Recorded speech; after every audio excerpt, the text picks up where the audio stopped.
اعوذ باللہ من الشیطان الرجیم بسم اللہ الرحمن الرحیم السلام علیکم ورحمۃ اللہ وبرکاتہ۔ اللہ وسائی نے کپڑے میں بندھے دانے کھولے اور انہیں اس خالی برتن میں ڈالتے ہوئے شکر گزار انداز میں ہنسی جو آج خالی ہوا تھا اور آج ہی پھر بھر گیا۔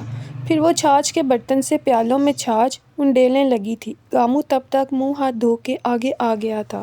سن گاموں، پیر صاحب ملیں گے نا ہم سے؟ اس نے سامنے روٹی کی چنگیر رکھتی اللہ وسائی نے اس سے پوچھا تھا۔ کیوں نہیں ملیں گے؟ چودھری کرامت کے گھر آنے والی ہے ان کی بیٹی بہو بن کر، اور ہم ان کی بیٹی کے ہونے والے سسرال سے ہوں گے، ہم سے کیوں نہیں ملیں گے؟ گاموں نے روٹی توڑنے سے پہلے چھاچھ کا گھونٹ لیتے ہوئے جیسے اکڑ کر کہا تھا، لے تو آیا برا سمدھی۔ اللہ وسائی ہنسی تھی گاموں کی اکڑ دیکھ کر۔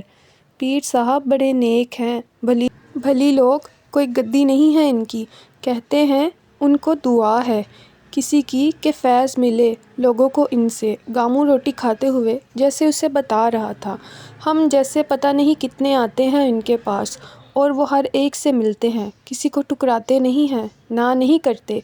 گاموں بڑی مرعوبیت سے بول رہا تھا۔ وہ آج برابر والے گاؤں میں پیر ابراہیم کے ڈیرے پر جانے والے تھے۔ پتہ نہیں اولاد کے لیے انہوں نے کہاں کہاں دعا کروائی تھی، مگر پیر ابراہیم کے بارے میں کسی نے بتایا ہی نہیں تھا، اور اب جب سنا تو گاموں حیران تھا کہ پہلے کیوں نہیں سنا۔ سنا ہے ان کی بیٹی ست برائی ہے اور بڑی سوہنی ہے۔ اللہ وسائی نے گاؤں کی عورتوں سے سنی سنائی باتوں کی تصدیق جیسے گاموں سے کی تھی، لے مجھے کیا پتہ کہ سونی ہے یا نہیں، مگر ست برائی ہے، پھر پیر صاحب کی بیٹی ہے، اس کے خوش نصیب ہونے کو اتنا ہی کافی ہے۔ گاموں نے جواباً کہا تھا، یہ تو ٹھیک کہا گاموں۔ اللہ وسائی نے اس کی ہاں میں ہاں ملائی تھی، اور دیکھ تو پنڈ کی عورتوں کے ساتھ بیٹھ کر چودھریوں کے گھر کی عورتوں کی باتیں نہ کیا کر، ہمیں رزق ملتا ہے ان کے گھر سے، ہم باتیں کرتے اچھے نہیں لگتے ان کے بارے میں۔ گاموں نے جیسے بڑی سنجیدگی سے بیوی کو سمجھایا، میں باتیں نہیں کرتی گاموں، عورتیں کرتی ہیں، میں تو بس سنتی ہوں۔ اللہ وسائی نے جیسے اپنی صفائی دی، تو سنا بھی نہ کر اٹھ جایا کر، گاموں نے کہا۔ اللہ وسائی نے کچھ شرمندہ سا ہو کر چھاچھ کا پیالہ منہ سے لگایا۔ پیر ابراہیم کا ڈیرا کئی دہائیوں سے دعاؤں کے لیے آنے والے لوگوں سے بھرا رہتا تھا۔ وہ نہ روایتی پیر تھے، نہ کوئی گدی نشین، نہ ہی وہ تویز دھاگا کرتے تھے، پھر بھی لوگ ان کے پاس آ کر بیٹھتے، مسئلے بتاتے تھے، دعائیں کرواتے تھے۔ لوگ کہتے تھے انہیں ان کے بچپن میں کسی بزرگ کی دعا لگی تھی اور جیسے ان کا ہاتھ فیض والا ہاتھ ہو گیا تھا۔ پیر ابراہیم کو اس کا احساس بڑے ہو کر ہوا کہ فیض بانٹنے والے پر کیسا بھاری بوجھ ہوتا ہے۔ وہ جدی پشتی زمیندار تھے اور ان کی شادی سید نہ ہونے کے باوجود سیدوں میں ہوئی تھی۔ وہ جتنی خود عبادت کرنے والے انسان تھے، انہیں بیوی بھی ویسی ہی عبادت کرنے والی ملی تھی۔ کہتے ہیں جوانی کی عبادت اللہ کو بہت پیاری ہوتی ہے، اور وہ دونوں میاں بیوی جوانی میں عبادت کرنے والے تھے، اور پیر ابراہیم کو یقین تھا ان سے ملنے والا فیض تب ہی جاری رہ سکتا تھا جب تک وہ خود سیدھے راستے پر رہتے۔ جس دن وہ اللہ کی حدیں توڑتے، وہ ڈیرا ختم ہو جاتا۔ گاموں اور اس کی بیوی ناشتہ کر کے اس دن صبح سویرے نکلے تھے۔ جب تک وہ دوسرے گاؤں میں ابراہیم کے ڈیرے پر پہنچے تو دوپہر ہو چکی تھی اور انہیں وہ ڈیرا خالی ملا تھا۔ پیر صاحب سے ملنے کے لیے آئے ہیں، گاموں نے ایک آدمی سے کہا جو ڈیرے کے باہر صحن میں کبوتروں کو دانہ ڈال رہا تھا۔ پیر صاحب تو اٹھ گئے، جلدی آنا تھا، اس ملازم نے فوراً جواب دیتے ہوئے کہا۔ گاموں کچھ مایوس ہوا، اٹھ گئے؟ ہم تو 10 میل چل کر آئے ہیں، دوسرے گاؤں سے۔ وہ ملازم ہنس پڑا، یہاں تو لوگ 20 میل چل کر بھی آتے ہیں، اگلے ہفتے آ جانا، اور وہ روز روز بیٹھتے بھی نہیں ہیں کہ تمہیں کہوں رات رک جاؤ اور کل مل کے چلے جانا۔ ملازم نے جیسے بڑی لاپرواہی سے ان سے کہا۔ گاموں اور اللہ وسائی بڑی مایوسی سے ایک دوسرے کا چہرہ دیکھنے لگے۔ بڑی مصیبت میں ہیں ہم بھائی، کوئی اور طریقہ نہیں ہے؟ اللہ وسائی نے اس ملازم کی منت کرتے ہوئے کہا، یہاں سارے مصیبتوں والے ہی آتے ہیں، تم کوئی اکیلے تھوڑی ہو ضرورت مند۔ وہ ملازم کہتے ہوئے وہاں سے چلا گیا۔ گاموں کندھے پر ڈالی ہوئی مشک سے اس برتن میں پانی ڈالنے لگا جو کبوتروں کے لیے رکھا تھا۔ اللہ وسائی کے برعکس وہ بڑا بے فکر نظر آ رہا تھا۔ اب کیا ہوگا گاموں؟ اللہ وسائی نے اس سے پوچھا۔ کچھ نہیں ہوگا، چل واپس چلیں، اب اگلے ہفتے آ جائیں گے۔ گامو چلتے ہوئے اس امرودوں والے باغ کی طرف جانے لگا جہاں سے گزر کر وہ ڈیرے تک پہنچے تھے۔ اللہ وسائی نے یک دم دل برداشتہ ہو کر رونا شروع کر دیا۔ تجھے کہا بھی تھا جلدی چل، پر تو نے کہا نہیں، پہنچ جائیں گے آرام سے۔ اب وہ گامو سے لڑنے لگی تھی۔ مجھے کیا پتا تھا اتنی دور ہوگا ڈیرا، میں کون سا روز روز آتا ہوں یہاں، پہلی بار آیا تھا، ہو گئی بھول چوک آنے میں۔ گامو نے بیوی کو روتے دیکھ کر جیسے صفائی دی تھی۔ میری قسمت میں ہی نہیں ہے اولاد، تو شادی کر لے گامو۔ اس کے ساتھ چلتی اللہ وسائی یک دم دل برداشتہ ہو کر بولی تھی، جھلی ہو گئی ہے تو، اگر تیری قسمت میں نہیں ہے تو پھر سمجھ دونوں کی قسمت میں نہیں ہے، اس طرح کے مشورے مت دے مجھے۔ گامو نے اسے جھڑک دیا تھا، تیرے سر پر سوکن لا کر کون بٹھائے گا؟ کیوں؟ اپنی ناک چادر سے سڑکتی اللہ وسائی نے پوچھا۔ تیری بد دعائیں کون لے گا؟ کالی زبان ہے تیری، گامو نے کانوں کی لویں چھوتے ہوئے کہا۔ میں کیوں دوں گی تجھے بد دعائیں؟ اللہ وسائی بے ساختہ بولی۔ زبان سے نہیں دل سے تو دے گی نا، اور دل سے نکلی بد دعا سیدھا دوزخ میں لے جاتی ہے بندے کو۔ اس کی بات پر اللہ وسائی نے ایک بار پھر رونا شروع کر دیا۔ نہ رو جھلیے، چل تجھے حق باہو صاحب کا کلام سناتا ہوں، رستہ کٹ جائے گا ہمارا۔ اس نے اللہ وسائی کا کندھا تھپک کر نرمی سے اسے کہا تھا۔ اللہ وسائی نے آنکھ اور ناک دوپٹے سے رگڑتے ہوئے صاف کر لی تھی۔ گامو اسے رونے نہیں دیتا تھا، پاہا بن کر اس کے زخموں کو مندمل کر دیتا تھا۔ حق باہو کا کلام پڑھتے ہوئے گامو نے مشک کا پانی امرودوں کے درختوں کو دینا شروع کر دیا۔ پیر ابراہیم نے اسی باغ میں ایک جگہ سے گزرتے ہوئے گامو کی آواز میں وہ کلام سنا تھا۔ وہ کلام جتنا پرسوز تھا، اس کے پڑھنے والے کی آواز اس سے بھی زیادہ پرسوز۔ وہ مسجد میں امامت کرانے جاتے تھے، اس آواز کے پھندے میں آئے تھے اور پھر جیسے کھینچے چلے آئے تھے۔ اس طرف جہاں سے گامو کی آواز آ رہی تھی وہ انہی کا باغ تھا اور وہاں پرندے چہچہاتے تھے، پر آج گامو نے جو تان لگائی تھی وہ پیر ابراہیم کے دل کو مٹھی میں لے کر گئی تھی۔ آواز کو کھوجتے انہوں نے ایک درخت کو پانی دیتے گامو کو دیکھ لیا تھا اور اللہ وسائی کو بھی۔ جب گامو سیدھا ہوا تھا تو اس نے بھی ابراہیم کو دیکھ لیا تھا جو کافی دور کھڑے تھے مگر انہی کو دیکھ رہے تھے۔ گامو یک دم چپ ہو گیا تھا، اسے درختوں کے پار اس آدمی کو دیکھ کر عجیب ہیبت آئی تھی، حالانکہ وہ آدمی بے حد نرم خو لگتا تھا۔ پیر ابراہیم ان کے قریب آ گئے تھے۔ رک کیوں گئے بھائی، پڑھتے رہو، پیر ابراہیم نے اس سے بڑی نرمی سے کہا تھا اور جیسے گامو کو موقع دیا تھا اپنا دل کھول کر رکھنے کا۔ کیا پڑھنا ہے بھائی؟ پیر صاحب کو ملنے آئے تھے، وہ ملے ہی نہیں، 10 میل چل کر آئے تھے، اب پھر 10 میل چل کر جائیں گے۔ پیر ابراہیم نے اس کی بات بغور سنی، پھر اس سے پوچھا، کہاں سے آئے ہو؟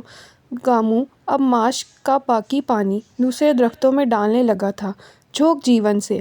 اس نے پیر ابراہیم کی طرف دیکھے بغیر کہا، پانی کیوں دے رہے ہو درختوں کو؟ پیر ابراہیم کو اس کی حرکت کچھ عجیب لگی تھی۔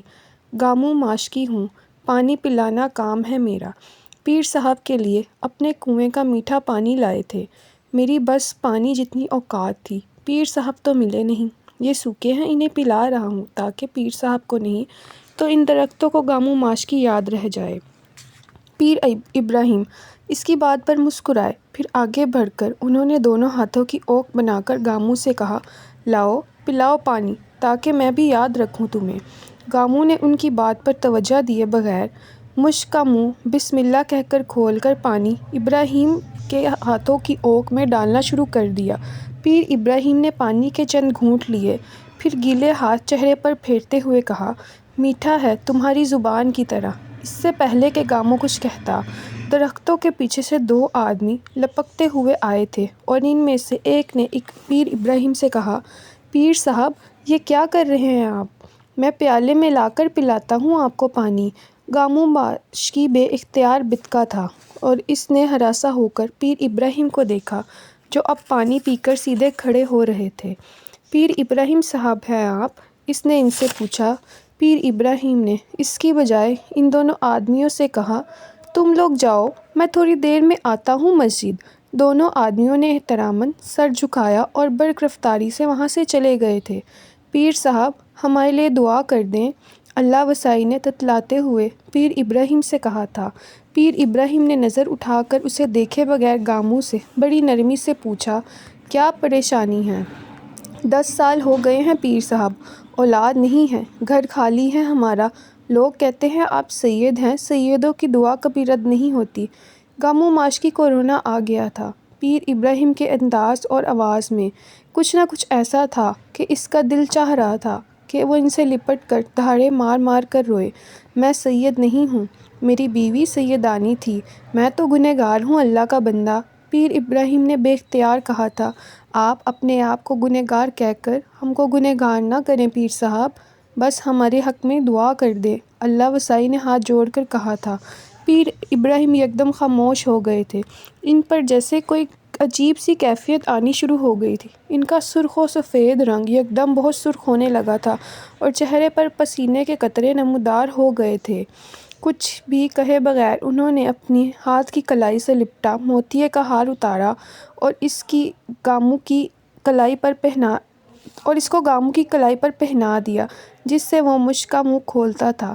بیٹی دے گا اللہ سائی، نیک روپ والی، 7 گاؤں جس کی بات کریں گے، اللہ نیک نصیب کرے اس کے، نیکوں سے واسطہ ڈالے۔ وہ کہہ کر رکے بغیر وہاں سے چلے گئے تھے اور گاموں اور اللہ وسائی انہیں تب تک جاتے ہوئے بے یقینی سے دیکھتے رہے جب تک وہ غائب نہیں ہو گئے تھے۔ ان کے جانے کے بعد گاموں نے اپنی کلائی میں پہنائے جانے والے اس ہار کو پہلی بار دیکھا تھا، جس کی خوشبو امرودوں کے باغ کی خوشبو کو گھنگھا رہی تھی۔ اس نے اللہ وسائی کو دیکھا، وہ روتی جا رہی تھی۔ دلہن بنی تاجور آنکھیں بند کیے خوشی سے بگی کی سیٹ پر پشت سے ٹیک لگائے بیٹھے بیٹھے سو گئی تھی۔ اس کے قدموں میں بیٹھی اس سے پنکھا جھلتی شکورہ کی نظر تاجور کے چہرے پر جمی ہوئی تھی۔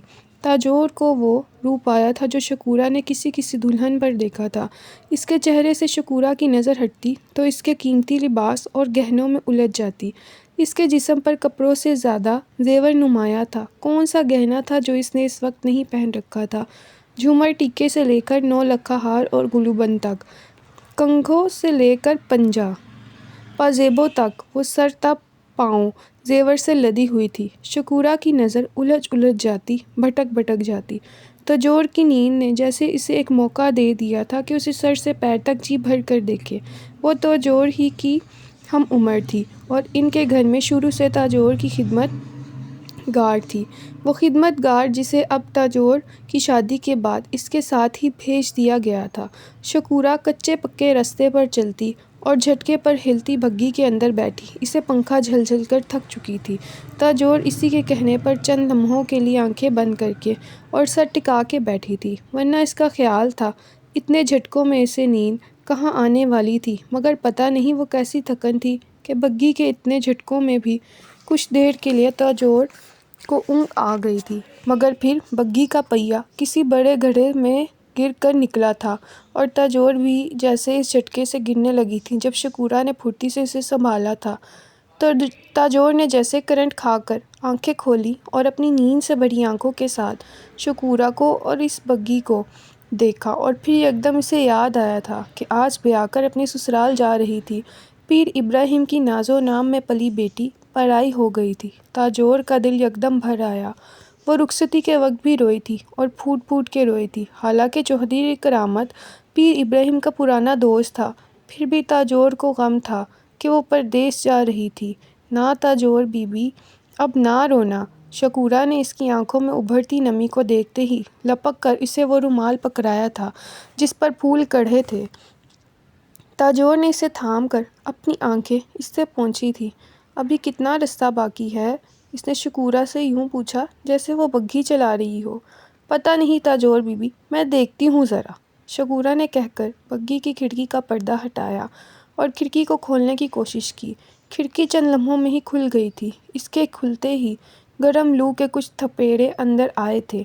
جو بگھی سوکھے کھیتوں کے بیچوں بیچ چلچلاتی دھوپ میں ایک کچے رستے پر ایک دوسری بگھی کے پیچھے دوڑ رہی تھی جس میں چوہدری شجاع اور چوہدری کرامت بیٹھے ہوئے تھے۔ تاجور کی بگھی کے پیچھے وہ 30 ٹانگے دوڑے چلے آ رہے تھے جو اس کی بارات لینے گئے تھے۔ ہائے میرے ربا، اتنا سوکھا جھوگ جیون میں تو پتہ نہیں کب سے بارش ہی نہیں ہوئی۔ شکورہ جیسے باہر سوکھے کھیت دیکھ کر ہکا بکا رہ گئی تھی۔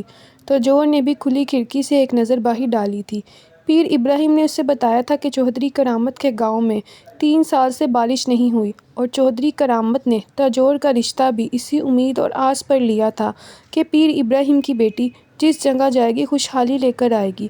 تاجور کی خوش بختی کے کچھ ایسے ہی چرچے تھے ہر طرف۔ پیر ابراہیم نے تاجور کا رشتہ کرتے ہوئے اس سے اس کی مرضی پوچھی تھی، اور پھر اسے چودھری شجاع کو دور سے دکھا بھی دیا تھا، اور تاجور نے بڑی خوشی سے چودھری شجاع کے رشتے کے لیے ہاں کر دی تھی۔ وہ خوبرو تھا، اور چودھری کرامت کی حویلی میں چودھرائن کی وفات کے بعد کوئی عورت نہیں تھی۔ تاجور نے جا کر جیسے وہ جگہ سنبھالنی تھی، وہ حکامانہ مزاج رکھتی تھی اور اپنے باپ کی عقیدت مندوں کی عقیدت سے واقف تھی۔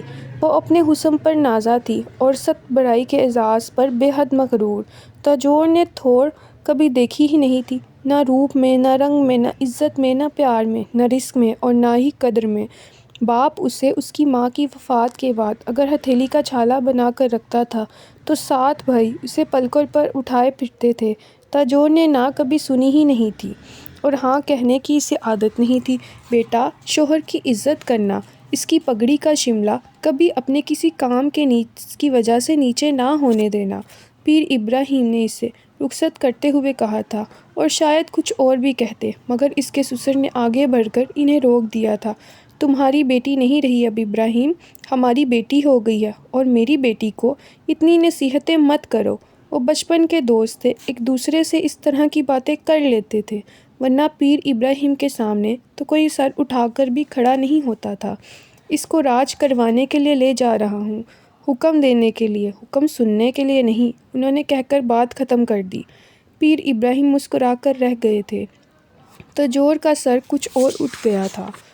شکورہ ایک بار پھر کھڑکی سے گردن باہر نکال کر دیکھنے لگی تھی، اور اس بار اسی نے ایک دم خوشی سے جیسے کھلکھلاڑی مارتے ہوئے تاجور سے کہا، تاجور بی بی، میں نے بدلیاں دیکھی ہیں، کالی اس طرف، ہاتھ کے اشارے سے تاجور کو ایک سمت کا پتہ بتا رہی تھی۔ تاجور نے بے یقینی سے اسے دیکھا، پھر خود بھی کھڑکی سے باہر جھانک کر اس سوکھے کھیتوں کے پار آسمان پر واقع سیاہ بادل امٹتے دیکھے۔ آج جھوگ جیون آئی ہیں، اور آپ کی برکت والے قدموں کے صدقے آج ہی اللہ نے جھوگ جیون کی زمین کی بھی سن لی، شکورہ نے جیسے لہکتے ہوئے کہا۔ تاجور کے چہرے پر مسکراہٹ آئی تھی۔ وہ بادل صرف ان دونوں نے نہیں دیکھے تھے، بلکہ اگلی بگھی میں بیٹھے چودھری کرامت اور چودھری شجاع نے بھی دیکھے تھے، اور پیچھے بھاگتے ٹانگوں میں بیٹھی ہوئی بارات نے بھی۔ پلک جھپکنے میں ان بدلیوں نے آسمان پہ گھیرا ڈالا اور برسنے لگے تھے۔ جھوگ جیون میں کوئی ایسا آیا تھا جس کے وجود کی برکت نے آسمان سے وہ پانی برسا دیا تھا جس کے برسنے کی دعائیں وہاں کے لوگ 3 سالوں سے کرتے پھر رہے تھے۔ بگھی اب سر پر دوڑنے کی بجائے اس برستے مینہ میں بہت سنبھل کر چل رہی تھی، اور اندر تاجور کسی ملکہ کی طرح غرور سے تن کر بیٹھی کھلی کھڑکیوں سے آنے والی بارش کے پانی میں بھیگے ٹھنڈے جھونکوں سے محظوظ ہو رہی تھی، اور شکورہ ہمیشہ کی طرح تاجور بی بی کی خوش بختی کی کرامات دیکھتے ہوئے ان پر قربان جا رہی تھی۔ سوکھے کھیت پانی کو یوں پی رہے تھے جیسے پتہ نہیں کب سے پانی کے لیے ترسے تھے۔ وہ کچا رستہ جس پر بگھی بھاگ رہی تھی، وہ ابھی تک بارش کے باوجود کیچڑ میں تبدیل نہیں ہوا تھا۔ زمین پانی پی رہی تھی اور پیتی ہی جا رہی تھی۔ دیکھ شجاع، پیروں کی اولادوں کا نصیب اور برکت دیکھی تو نے؟ ان کے قدم جہاں پڑتے ہیں ویرانے آباد ہو جاتے ہیں، بنجر زمین پھوٹنے لگتی ہے۔ چودھری کرامت اگلی بگھی میں سفر کرتے ہوئے چودھری شجاع سے کہہ رہے تھے، بس تاجور کا کبھی دل نہ دکھانا، کبھی کسی چیز کے لیے منع نہ کرنا اسے، وہ سیاہ کا سفید کرے، سفید کو سیاہ کرنے دینا۔ وہ پیر ابراہیم کی بیٹی ہے، اس کے طفیل بھاگ لگے رہیں گے، تجھے بھی اور تیری نسل کو بھی۔ چودھری کرامت نے حویلی پہنچتے کے رستے میں جیسے بیٹے کی زندگی کے لیے زندگی گزارنے کی حد بندی کر دی تھی۔ وہ حویلی میں ملکہ نہیں، بادشاہ لا رہا تھا۔ تاجور برستی بارش میں حویلی پہنچی تھی، اور چودھریوں کی بہو دیکھنے کے لیے گاؤں کے سارے لوگ امڑے آئے تھے۔ وہ کسی نہ کسی وجہ سے بارات کے ساتھ نہیں جا سکے تھے، ورنہ چودھری کرامت نے پورے گاؤں کو بارات کے ساتھ لے کر جانا تھا اور ان کو مدعو بھی کیا تھا۔ تاجور بگھی سے چادر کا گھونگھٹ کاڑھے حویلی کے صحن میں اتری تھی اور کسی نے اس پر چھتری تان لی تھی۔ کسی عورت نے اس کا منہ نہیں دیکھا تھا، نہ کسی کی اتنی ہمت ہوئی تھی کہ وہ آگے بڑھ کر دلہن کا منہ دیکھنے کے لیے چادر ہٹاتا۔ اس کا رعب اس لیے تھا کہ وہ چودھریوں کی بہو تھی، اور دھاک اس لیے بیٹھ گئی تھی کہ پیروں کی وہ بیٹی جھونک جیون میں بارش کے ساتھ آئی تھی۔ شکورا کسی باڈی گارڈ کی طرح تاجور پر اتنی لمبی ریشمی کڑھائی والی چادر ڈالے اس کو ان عورتوں سے گزارتے ہوئے اندر لے جا رہی تھی، اور انہیں عورتوں کے درمیان سے گزرتے ہوئے تاجور نے پہلی بار گامو ماشکی اور اللہ وسائی کا نام سنا تھا۔ ایک عورت کسی عورت سے کہہ رہی تھی، کیا خوش بخت اولاد ہے گامو ماشکی کی، آج دائی نے اللہ وسائی کو پیٹ سے ہونے کی خبر دی اور آج ہی بارش ہونے لگی۔ گامو تو مٹھائیاں بانٹتا پھر رہا ہے پورے گاؤں میں، حالانکہ ابھی پہلے مہینے ہی کون مٹھائیاں بانٹتا ہے۔ دوسری عورت نے ہنس کے کہا تھا، مجھے لگتا ہے بیٹا ہوگا، مجھے لگتا ہے بیٹی ہوگی، کیونکہ بارش رحمت بن کر آئی ہے۔